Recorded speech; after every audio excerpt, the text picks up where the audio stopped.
So we're reading in Chagdud Khadro's book about the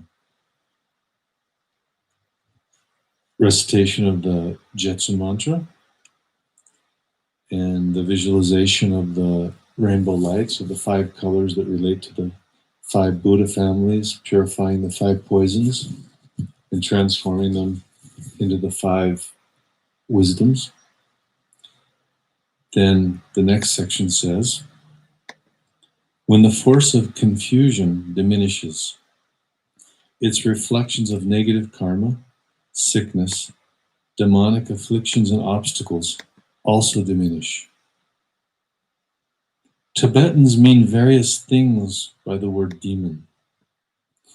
Demon includes beings in the hungry spirits realm who, because of their dissatisfaction and suffering, inflict harm on humans. We cannot see them, and they have no physical reality, but they do have at least as much relative reality as we do in the human realm. They are constantly tormented, and we should have great compassion for them, praying that they be liberated from their suffering. This is actually something that many of the great Rinpoches have been emphasizing, is that we're in a time of many people leading their lives in difficult ways. Murders, cancers, all kinds of new sicknesses arising. Of course, now we have the COVID-19. And when these beings leave their bodies under distress, they don't die in an auspicious way. Their minds are tormented, and this sort of torment and confusion is like a cloud that hangs over the living. So it's extremely important that we appease this collective consciousness of unhappiness and despair and anxiety through specifically real sanchari practice and sur offerings, but also in general, remembering them and dedicating our practices to these beings that are disincarnated in unfortunate ways. Although we may be fascinated by demonic beings, we sometimes make horror movies out of our own grotesque imaginations.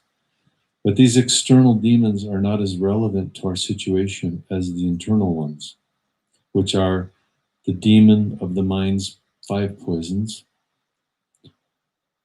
This demon pollutes our mind stream with hate, doubt, fear, greed, jealousy, and all the other toxins of confusion. The demon of self-pleasure, who seduces us into making ourselves comfortable instead of adhering to our altruistic intention to benefit others. That's the demon who prompts us to turn on the television, the CD player, or the VCR. This is an old book, obviously. Nobody has VCRs anymore. Just when we are about to meditate, who panders to our pride by whispering, "You've done enough. You owe it to yourself." Then there's the demon of the 5 aggregates, whose insidious self-identification causes us to contract around a fictitious view of self and believe the falsehood that our aggregates of form, feeling, volition, perception, and consciousness comprise an inherently existing self. And finally, there's the demon of death, who plays a terrific joke on those under the sway of the demon of the 5 aggregates by stripping the self of form, feeling, volition, and perception, and leaving only naked consciousness in the face of the winds of karma at the time of our death. Death also mocks those controlled by the demon of the mind's poisons by separating them from the objects of their projections and leaving them exposed and helpless to the potential suffering they have created. And again, death tricks those who have been seduced by the demon of pleasure by taking away the objects of their pleasure, their bodies and their senses, leaving them only a vacuum of lost opportunities. If we do not recognize these four demons and understand how they manifest, our blind ignorance will allow them to exert their negative influence on our activities of body, speech, and mind. Yet, taking a hard, clear look does not mean wrestling with them. We deal with these demons and with all obstacles and obscurations by affirming our bodhicitta intention and engaging in selfless work for the welfare of all living beings. We have faith and take refuge in Tara. We do the practice according to the Lama's instructions that are transmitted through a perfect lineage, and we trust that the process of the practice will liberate us from the demons of confusion. So this is not a violent purge of demons or an abrupt casting out of negativity.